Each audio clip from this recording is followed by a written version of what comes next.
Welcome to UGC E-Pathshala Postgraduate Learning in Food Science. I am Dr. Maria Margaret Joseph, Associate Professor, Department of Home Science, Women's Christian College. Today we are going to learn about the classification, composition and nutritive value of poultry and fish. One of our main objectives of this program is to obtain a knowledge of the classification of fish and poultry and to understand the nutritional importance of fish and poultry. The term poultry as applied to all domestic birds as food and includes chickens, ducks, geese, turkeys and pigeons. Of these, chicken and turkey are the most commonly used for their meat. Let us look into the basis of classification of poultry. Whenever we go to buy poultry, chicken is normally consumed very often in our households nowadays, especially with a lot of fast foods and the culture of food changing slowly to the Western preferences. Many teenagers and the families as well are going to consume more, are tending to consume more of chicken based items, especially the fast foods like your chicken 65, KFC and even the other Arabian delights like shawarma, etc. So let us know what the different types of poultry are, how to choose a good meat in terms of poultry and what the nutritive value of each of these have. Okay, so first there are about 5 to 6 varieties. First we will look at what is meaning of broiler or fryer chicken. Very often we find in all of our cold storage outlets you have broiler chicken which is available. So it is a chicken which is 8 to 10 weeks of age, either a male or female, and having a tender meat with soft, pliable, smooth textured skin and flexible breastbone cartilage. Next variety is a rooster. It is a young chicken, usually 3 or 5 months of age, of either sex, male or female, having tender meat with soft, pliable, smooth textured skin and breastbone cartilage that may be somewhat less flexible than that of the broiler or the fryer. The third category is the stag. This is only a male chicken, usually under 10 months of age, with coarse skin, somewhat toughened and darkened flesh and considerable hardening of the breastbone cartilage. Next is the stewing chicken or fowl. Now this is a mature chicken, usually more than 10 months of age, with meat less tender than that of a roaster and inflexible breastbone tip.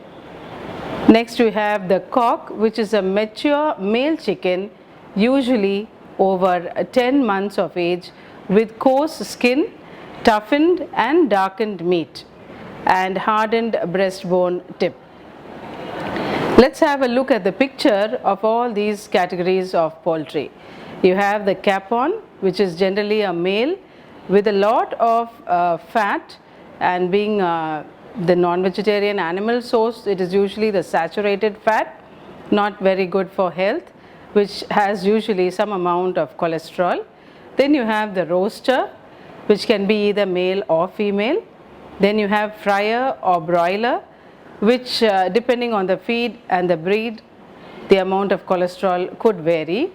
Then you have Cornish hen, and last is the poussin, which is the most tender young poultry which we use for different types of dishes. Now the poultry which is marketed is ready to cook, is in the ready to cook form. That is, the head, the feet and the entrails are removed. This is what we call as a dressed chicken. After the birds are bled, they are scalded, and that is dipped in a hot water briefly for a few seconds. The temperature of the scalded water may be 60 degrees centigrade and the bird is kept for about 45 seconds or more safely, and with less chance of the outer layer of the skin, otherwise known as cuticle, removal, which could be removed at 52 degrees centigrade in 2 minutes. The scalding has a purpose. It loosens the feathers on the skin, chicken skin, and thus helps defeathering, makes it a little more easier. After defeathering, the envisceration of the bird takes place. The enviscerated birds are thoroughly washed and chilled. The rapid chilling happens at 1.7 degrees centigrade is essential to control the growth of bacteria which contaminate the flesh once the skin is broken. Cooling is also necessary from the point of view of tenderness of the meat. If the chicken is kept in a hot temperature for too long a period, that could also add to toughening the texture of the meat. Chicken can be purchased whole, cut into parts, or in packs of similar individual parts such as breast pieces or drumstick or thighs. Boneless, skinless breasts or thighs have no waste and save preparation time. Chicken can be purchased whole. This we've seen. Yeah, okay. So the chicken, the dressed chicken, it can be graded before it is marketed. We said earlier you get different specialized cuts and pieces of chicken, but before that they have to be graded. That is, they are assigned 2 grades, grade 1 and grade 2. This is based on conformation, that is the deformations that detract from the normal appearance, the meatiness, the fat covering the chicken, the defeathering that has taken place, and the cuts and tears and the discoloration that is present on the carcass or the animal after killing. The graded poultry is individually packed in low moisture and low oxygen transmission films or bags. Before sealing the packs, care is taken to expel the air between the carcass and the bag. The sealed bags may be stored under frozen refrigeration. That is, refrigerated poultry, it has a shelf life only of a few days, 6 to 10 days. Frozen poultry at minus 23 degrees centigrade to minus 18 degrees centigrade can be stored up to a maximum period of 9 months. Poultry meat, this has a very high protein content. So when you compare the vegetarian and the non-vegetarian foods, you will find that non-vegetarian foods definitely have a higher amount of protein. But that also has to be taken depending on the protein requirement of the individual human being, whether you need a low protein or a high protein diet. And another point I'd like to stress here is the quality of protein that is present. It is of good value. Okay, so it is of high nutritive value when compared to other meats, and it has all the essential amino acids. What are essential amino acids? These are amino acids. As you know, amino acids are the basic building blocks of a protein. So essential amino acids, they are called so because if they are present in the protein is said to be complete and it will perform the perfect function of growth of tissues, new tissues, and also of repair of existing tissues in the body. So therefore, the poultry meat, despite having a 25% amount of protein, also has a good biological value quality protein which has many of the essential amino acids. Regarding the fat, there is little fat on the meat of young birds, but the fat content is influenced by age and the type of poultry. So as the age of the animal increases, the fat content proportionately tends to increase. It is also linked with the environment in which the animal or the poultry is brought up in. If it is given a free environment where it can literally run around the place and pick and take the food grain properly, it will have some muscular movement and exercise, and it will be a better quality protein than some of the poultry which are kept just in small cages and just given sufficient room to probably stand, eat, drink water, sleep. Okay, their meat, they might put on more weight, but the quality of the muscle definitely will be different, and the composition of the muscle tissue also will be different. Chicken fat is more unsaturated than the fat of red meat, and this has nutritional advantage. Like other animal tissues, poultry flesh is a good source of B vitamins, especially vitamin B12 and minerals. So iron, it has a good source of iron as well. Talking about fat, the saturated fat is one which is bad for health, and the more the age of the animal, the higher the cholesterol level could be. Saturated level of fat also could increase, but that is why we prefer white meat, which is chicken meat, poultry meat which is white, also fish which is white, and these generally have a comparatively lower level of fat, especially saturated fat, which is really bad for health. The dark meat of chicken is richer in riboflavin, one of the B vitamins very required for energy metabolism. So if you need your energy and your carbohydrate nutrients also to be metabolized to give you energy, you do need the B vitamins along with your macronutrients so that energy can be produced. So that is there in chicken. It's a dark meat of chicken which has a riboflavin than the light. But the light meat is richer in niacin. This is also a B vitamin, and both are equally needed for the production of energy in the body.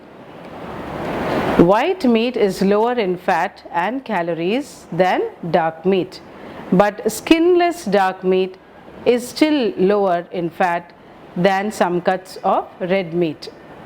Dark meat supplies more iron than white meat. It's simple. The dark meat or the dark red color is because of the myoglobin that is present, and the hemoglobin is a component which gives a red color to the meat, and okay, so that is why you have a high iron content also. And dark meat supplies more iron than the white meat. The skin color of chicken does not affect nutritional value, the flavor or the tenderness or the fat content. The skin color has nothing to do with it, okay? But if the skin is present in the chicken, then the fat content of the chicken also will increase. That is why nowadays you are instructed to have chicken or the poultry without the skin, so that you will take more of protein, the good quality protein, with less amount of fat that could come along if the skin is there. Undoubtedly, we know that the skin is the most tastiest part of the chicken because of the fat content. Generally in our diet, you will know that if we have a lot of fat in the diet, it is very tasty and appetizing. But unfortunately, that is something which is not favorable for us. We have to have nutritious food and selected and a little amount of fat in the diet. We cannot just have only tasty foods and therefore consume a lot of fat food. Because of its high protein to fat ratio, poultry meat is advantageous to persons who must restrict the intake of fats. So you will see some sports people are advised to cut down on the amount of fat, but they need the protein component. In that case, they can go for lean foods with less of fat, still choosing foods of animal origin and having the protein component as required, but reducing on the fat component, and still having a nutritious diet.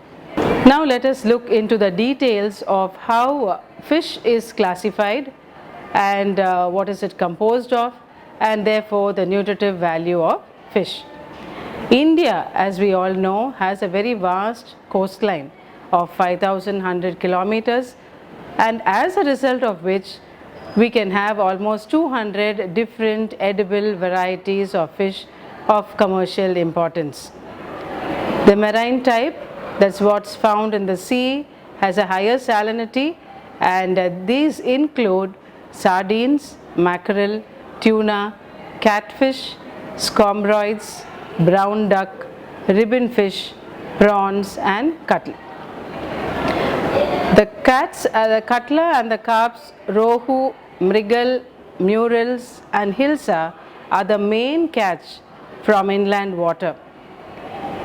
In India, the bulk of the main catch from inland water, the bulk of the fish that we get, whether it's inland or from the sea, is around 65 to 70%, and it is sold as such, whereas some of it is dried. 10 to 15% is sold in the dried condition with a very little processing or value addition. This seems to be one of the staple food along with the cereals for many of the coastline states of our country, Kerala, even Tamil Nadu and Karnataka, etc. And these along Andhra Pradesh also, all the states who are along the coastline. And these people also have experienced a good health because of all the benefits of nutrients, the type of fatty acids and oils, fish oils, which are got from these fish. And some of them even cure it to a state of salting it and drying it so that these fish are available throughout the year, and that nutrition is also assured to these people. And some of them cannot even have the normal diet without having a small piece of fish. Although fish contains complete proteins and can be an alternative for meat in the diet, fish consumption per capita is far lower than that of meat.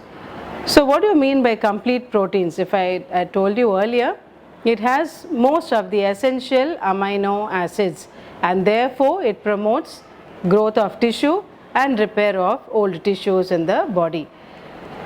Okay, let us see how the fish that is locally available is classified. The edible fish can be categorized into two main categories. One is the fin fish, which is mostly the saltwater fish, the marine fish, or the shell fish. The term fish refers to the fishes that have bony skeleton. Most fin fish come from salt water. However, Great Lakes and inland water add considerable amounts to the total catch of the fish that is available. Edible shellfish are mainly saltwater fish. Shellfish is used to designate both mollusks and crustaceans. Shellfish are highly perishable. They are best when purchased fresh directly from the fishermen, and they may be expensive when they are sold at the larger outlets or the shops in the inland areas. Because of the very short storage of life, the consumption and demand for shellfish, especially shrimps and prawns, has increased since frozen products have become widely available. Crustacea have legs which are partly joined to the outer shells. They include crabs, prawns, lobsters and shrimps. The dense coarse flesh is found mainly in the claws and the tail. Example in the lobster and the crab. This flesh is not as digestible as other types of fish. Lobsters and crabs are best kept alive up to the point of their cooking or freezing.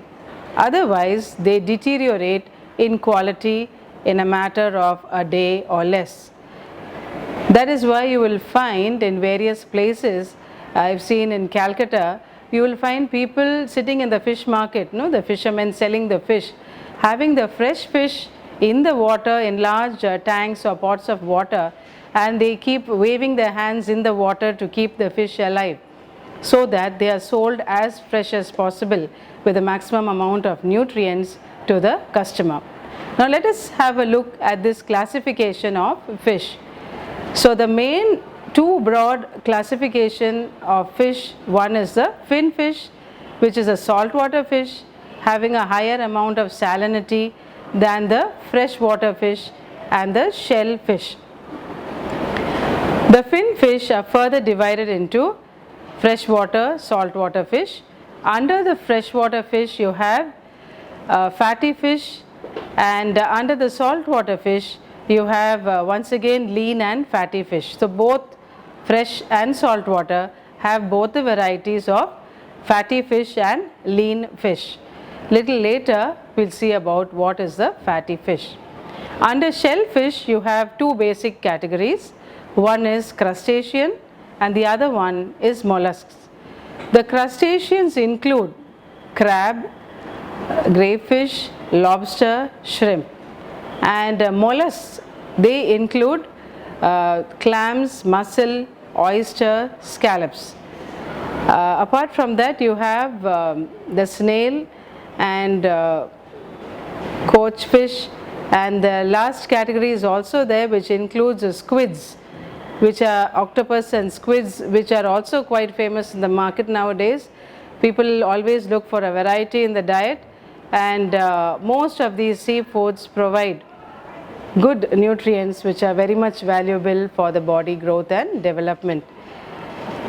Commonly we see in the market and we consume fish such as the carp, rohu, sardine, mackerel, pomfrets, seal, prawns, ribbon fish, sole fish, Bombay duck, catfish, and even crabs. Whenever the catch is there, they supply squid and crab, lobster, depending on the season.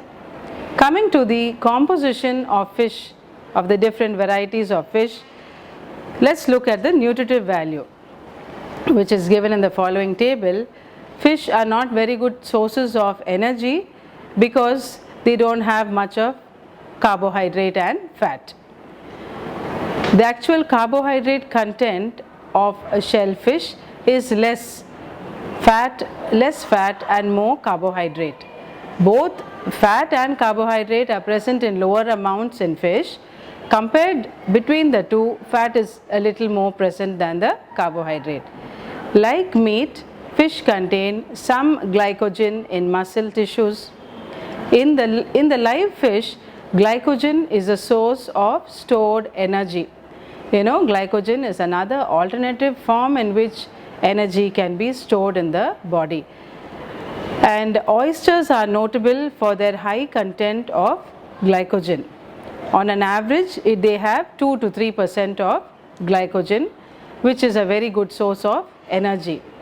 Let's take a look at the table which has most of the common fish which we consume in our country and the nutritive value of these fishes.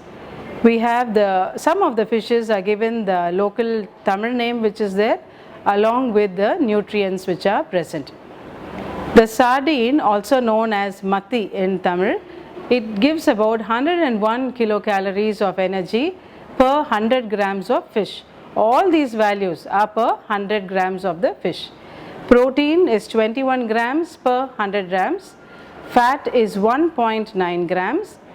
It has no carbs or very little or negligible. We can't say no, it will be very low amount. Calcium, there is 90 milligrams of calcium per 100 grams of sardine. And finally you have phosphorus, which is 360 milligrams. Actually, if you look at this general data, you will find that fish has a reasonable amount of energy, high protein, low fat. Some fish have high, but most of it is a low fat, and carbohydrate content is only 1 to 2%. Calcium is high depending on the type of fish. and phosphorus also is high. So you can see how they form a very good source of minerals, valuable minerals like calcium and phosphorus. Coming back to the second popular fish which we consume, the seer fish, also known as vanjaram. This is expensive but consumed very commonly among the local people. It has 126 kilocalories per 100 grams. Protein is 22.5 grams per 100 grams. Fat is 4 grams. Negligible carbohydrate, 71 milligrams of calcium and 572 milligrams of phosphorus. Shark fish, commonly called as sora, has 93 kilocalories of energy per 100 grams. Protein, once again in the same range as seer and sardine, 21.6 grams, and fat very less, 0.4 grams for 100 grams of shark fish. Carbohydrate is only 0.8 grams and calcium 357 milligrams, phosphorus 262 milligrams, all per 100 grams. Talking of shrimp, which is generally small and dried, it has 349 kilocalories of energy, 68, a very high content of protein, 68.1 grams per 100 gram. Fat also is high, 8.5 grams per 100 grams, and calcium and phosphorus are also relatively high because mostly we consume shrimp with the shell, and the shell is a very rich source of minerals, especially calcium. 4,384 grams per 100 grams. Of course, we might not consume 100 grams, but these are the values which are given, depending on which, if you take 20 grams of the fish or the shrimp, you can make a calculation. Phosphorus is 1,160 milligrams per 100 grams. Last, we will see the fish called sole, and the common name is verale. The energy that it has is 94, not much of energy. Protein is 16.2 grams, fat is less, 2.3 grams per 100 grams. Little amount of carbs, 2.2 grams. Calcium is also less. Calcium and phosphorus are very less when compared to the other locally consumed fish, 140 and 95 milligrams per 100 grams. To continue the table, we have the crab, nutritive value of crab, locally called as nande in Tamil. Then it has 169 kilocalories, 112 grams of protein, 9.8 grams of fat, 9.1 grams of carbohydrate, 1,606 milligrams calcium and 253 milligrams of phosphorus. Then you have katla, also known as teppu meenu.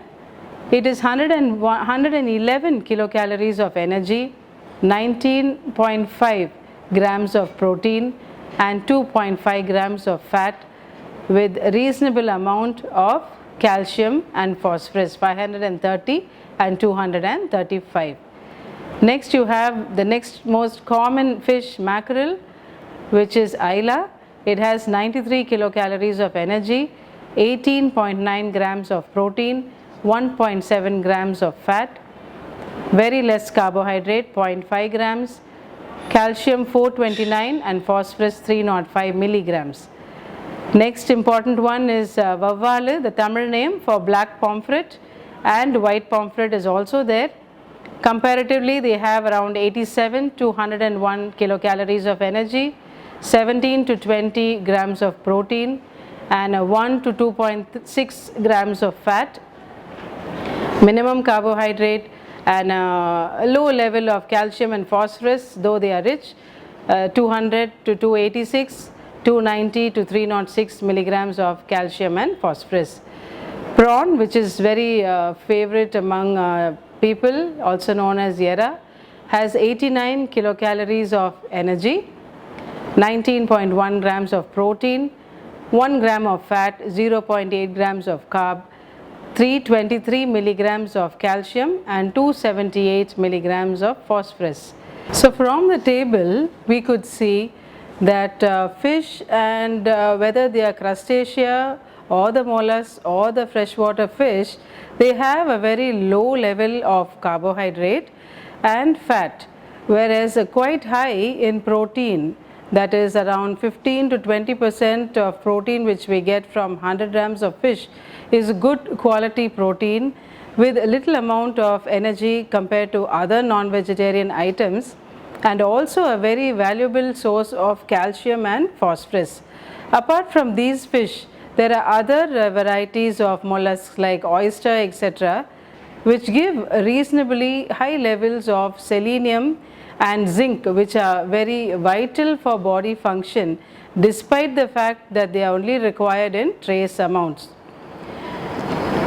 One important fact I would like to state here is the function of omega-3 and omega-6 fatty acids. These are unsaturated fatty acids which are present in fish liver, so fish liver oil, and in the fatty fish per se, and which really protect the body from cardiovascular disease and are very essential for the development and function of the brain and prevent a lot of inflammatory diseases such as arthritis. So in this module we have seen the classification of fish and poultry, what the different types are, what the nutritive value of different varieties are, and also we've seen what type of fish one needs to consume to get particular nutrients. And we also have seen what are the extra nutrients you can get from certain fatty fish like the omega-3 and 6 fatty acids, and therefore we can make a wise choice of fish when we go to the market, and therefore have a good balanced healthy diet and reduce the risk of disease among our community and in our families. Thank you.